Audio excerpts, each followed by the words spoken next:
অন্য কোন উদ্দেশ্যে মানুষ বানাই নাই, কেবল একটাই উদ্দেশ্য, আমার গোলামি করবে। এটা যেমন আল্লাহর ইবাদত করে। তাহলে এই কথাটাও বুঝলেন, মানুষকে বানানোর উদ্দেশ্য শুধুই ইবাদত, শুধুই কি, আর কোনো উদ্দেশ্য, আর কোনো উদ্দেশ্য। ভাত মাছ চাল ডাল, স্ত্রী সন্তান সংসার, বাজার ব্যবসা চাকরি লেনদেন, রাত্র ঘুম আহার নিদ্রা পেশাব পায়খানা, তো বলে এডি কি? এগুলো কি? এগুলো বাদ দিলে, এগুলোকে অস্বীকার করলে এই পৃথিবীতে মানুষ চলবেই বা কিভাবে? এই পৃথিবীতে মানুষ বসবাস করবে কিভাবে? এগুলো তো অনিবার্য বাস্তবতা, মানে চিরন্তন বাস্তবতা। এটাকে অস্বীকার করার সুযোগ নাই। কথা বুঝছেন? এটা একেবারেই কি চিরন্তন সহজ বিষয়। তাহলে আল্লাহ তাআলা বললেন, আমি মানুষকে বানাই নাই আর কোন উদ্দেশ্যে, বানিয়েছি শুধুই ইবাদতের উদ্দেশ্যে। তো বলে ঘুমাবে কেন? পেশাব পায়খানায় যাবে কেন? ঘর সংসার পরিবার স্ত্রী সন্তান বাজার ব্যবসা আয় রোজগার লেনদেন করবে কেন? অর্থ হইল, এই ইবাদতের অর্থটার মধ্যে প্রশস্ততা আছে। প্রশস্ততা হলো এই, আল্লাহ এবং তার রাসূলের নির্দেশনা মতো অনুসরণ করে, তাদের নির্দেশনা মতো এই সবগুলো কাজের প্রত্যেকটাই যদি আল্লাহ এবং তার রাসূলের নির্দেশনা মতো করা হয়, তো এটাই ইবাদত। হাসলেও ইবাদত, কাঁদলেও ইবাদত, হাঁটলেও ইবাদত, বসলেও ইবাদত, ঘুমাইলেও ইবাদত, সজাগ থাকলেও কি? আল্লাহ তাআলা ঈমানদারদের উপরে, মুমিনদের উপরে সবচেয়ে বড় দয়া অনুগ্রহ করেছেন কি? যে তাদের মাঝে রাসূল পাঠিয়েছেন। তাইলে বোঝা গেল এটা আল্লাহর দয়া। যে রাসূল প্রেরণ, এটা কার দয়া বলেন? এটা কোনো সার্টিফিকেট না যে আমি 12 বছর পড়ালেখা করে সাধনা করে, অথবা পাহাড়ের উপরে, অথবা জঙ্গলের গভীরে, অথবা মাটির নিচে, হ্যাঁ, অথবা ওই কামরূপ কামাখ্যা গিয়া, তা বুঝেন না কথাটা? অসাধ্য সাধন করে আসছি, এমন কিচ্ছু নাই। এটা কোনো বেলকিবাজি কিচ্ছু না। আল্লাহ তাআলার ফয়সালা, আল্লাহর দান, আল্লাহর দয়া, আল্লাহ তাআলারই অনুগ্রহ।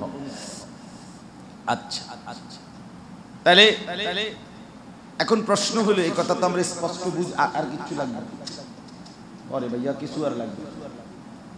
নষ্ট করেন না হুজুর, আপনি খান, একজন খাইয়ে নেন, 2-3 জন মিললে খান। তো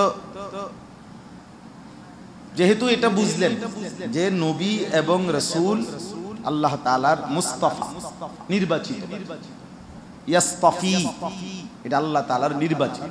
এজন্য আমরা নবী সাল্লাল্লাহু আলাইহি সাল্লামের নামের মধ্যে এটাও বলি, নবী মুস্তাফা বলি না? এই মুস্তাফা মানে নির্বাচিত, যাকে নির্বাচন করেছেন। এখন প্রশ্ন হলো, এই সমস্ত নবী এবং রাসূল আল্লাহ তাআলা এই পৃথিবীতে কেন পাঠাইছেন? আল্লাহই পাঠাইছেন, এটা তো বুঝলাম, কিন্তু কেন? এই কেন নবী এবং রাসূলকে আল্লাহ পাঠালেন, এটার উত্তর এই প্রথম। ওয়ামা আরসালনা মির রাসূলিন ইল্লা লিইউতাআ বিইذনিল্লাহ, এইটুকু কথা। 64 নম্বর আয়াতের প্রথম অংশ আল্লাহ তাআলা এই কথার উত্তর দিয়েছেন যে আদম আলাইহিস সালাম থেকে নিয়ে শুরু করে আখিরি নবী সাল্লাল্লাহু আলাইহি ওয়াসাল্লাম পর্যন্ত এই সমস্ত নবী এবং রাসূলকে কেন পাঠাই? কেন পাঠান? রাসূল প্রেরণের উদ্দেশ্য কি? নবী প্রেরণের উদ্দেশ্য কি? তো আল্লাহ তাআলা বলেন, ওয়ামা আরসালনা মির রাসূলিন, আমি একজনকেও রাসূল হিসাবে পাঠাই নাই অন্য কোন উদ্দেশ্যে, পাঠিয়েছি কেবল একটি উদ্দেশ্যে, ইল্লা লিইউতাআ বিইذনিল্লাহ, আল্লাহর আদেশে আমার বান্দারা সেই নবী এবং রাসূলের অনুসরণ করবে, এই একই উদ্দেশ্য। ইল্লা লিইউতাআ, তাকে আনুগত্য করা হবে, অনুসরণ করা হবে। তাহলে আল্লাহ তাআলা বলেন, কোন নবী এবং কোন রাসূলকে আদম, নূহ, সালেহ, হুদ, শুআইব ইব্রাহিম, ইসমাইল, ইয়াকুব, ইউসুফ, মুসা, ঈসা, আরো যত কাউকেই আল্লাহ বলেন আমি পাঠাই নাই অন্য কোন উদ্দেশ্য, পাঠিয়েছি কেবল একটাই উদ্দেশ্য।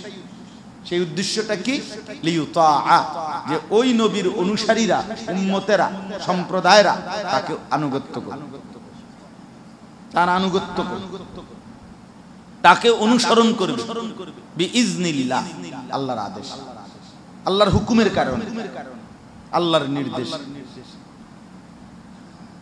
তাইলে দেখেন এই কথাটা আমি তরজমাটা হসরের তরজমা, নফি ইস্তিসনা হসর বুঝা, অর্থাৎ এখানে একটা শব্দ আছে ওয়ামা, না বোধক শব্দ, মা অর্থ আমি কাউকেই রসুল হিসাবে পাঠাই নাই, পাঠাই নাই মানে অন্য কোন উদ্দেশ্যে পাঠাই নাই। ইল্লা ইস্তিসনা অর্থ হলো কেবল একটি উদ্দেশ্যেই পাঠিয়েছি, লিয়ুতাআ, সেটা হলো লোকেরা, আমার বান্দারা তাদের আনুগত্য করবে। কি করবে? আনুগত্য করবে, অনুসরণ করবে। এই হলো বিষয়। ওরে বললাম বলে কিচ্ছু লাগবে না, একবার পানি আনেন, একবার চা আনেন, এটা আমার ডিস্টার্ব হয়। আমি কিছু লাগলে তো ভাইয়া আমি বলতাম যে এটা লাগবে, ওটা লাগবে, কোরআন শরীফ লাগবে বলছি না, যে কোরআন শরীফ খালাস। তো ইল্লা লিয়ুতাআ, সময় যেহেতু কম এই জন্য আমি আর কোনো ভূমিকাই বললাম না, সরাসরি কথাটা বলতে চাচ্ছি।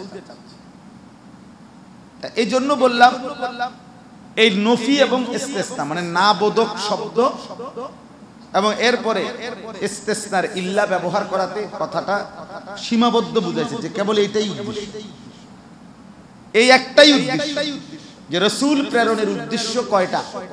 এটাই উদ্দেশ্য, যে লোকেরা তার আনুগত্য করবে। আচ্ছা, এটা আপনারা আরো সহজে বুঝবেন, তরজমাটা বুঝার জন্য বলতেছি।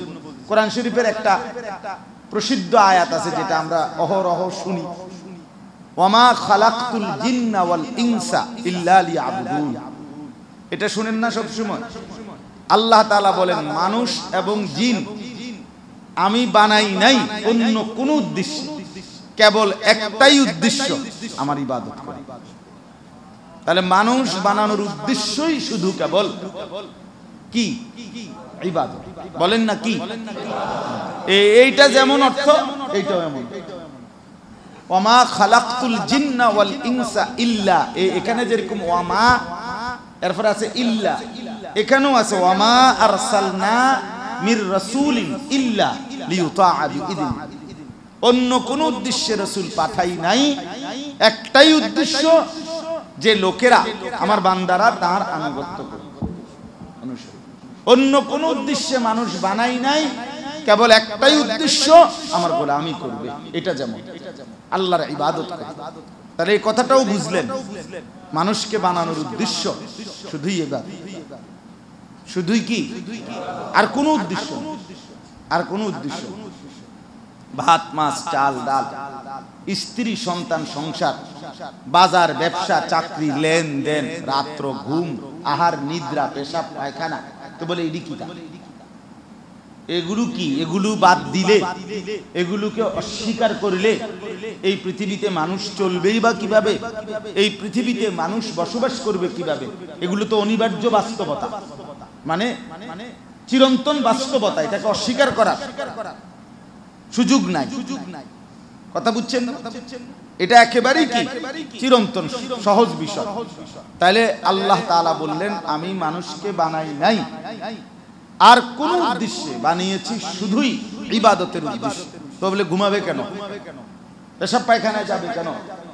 ঘর সংসার পরিবার স্ত্রী সন্তান বাজার ব্যবসা আয় রোজগার লেনদেন করবে কেন? অর্থ হইল এই ইবাদতের অর্থটার মধ্যে প্রশস্ততা আছে। প্রশস্ততা হলো এই, আল্লাহ এবং তার রাসূলের নির্দেশনা মতো অনুসরণ করে, তাদের নির্দেশনা মতো এই সবগুলো কাজের প্রত্যেকটাই যদি আল্লাহ এবং তার রাসূলের নির্দেশনা মতো করা হয় তো এটাই ইবাদত। হাসলেও ইবাদত, কাঁদলেও ইবাদত, হাঁটলেও ইবাদত, বসলেও ইবাদত, ঘুমাইলেও ইবাদত, সজাগ থাকলেও কি? এই হলো হিসাব।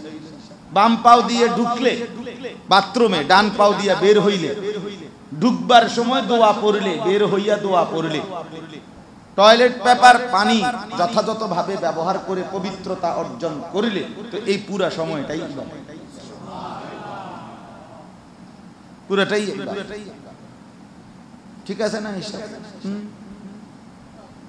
দুই হাত কবজি পর্যন্ত একবার ধুইলো, ডান হাতে খাবার খাইলো, শুরুতে দোয়া পড়লো, মাঝে মাঝে মাঝে মাঝে তাসবিহ পড়লো, শেষে আবার দোয়া পড়লো, হাত ধুইলো, হ্যাঁ, আল্লাহ তাআলার শুকর আদায় করলো, তো এই খাবারের পুরা টাইমটাই ইবাদত।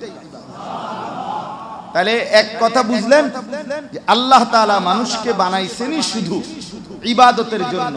এই কথার অর্থ শুধুই নামাজের জন্য এটা না, শুধুই রোজা রাখার জন্য এটা না, শুধুই হজ করার জন্য এইটা না, পুরা জিন্দেগি চলবে সবকিছু, কিন্তু নিয়ম অনুসরণ করা হবে আল্লাহ এবং তার রাসূল।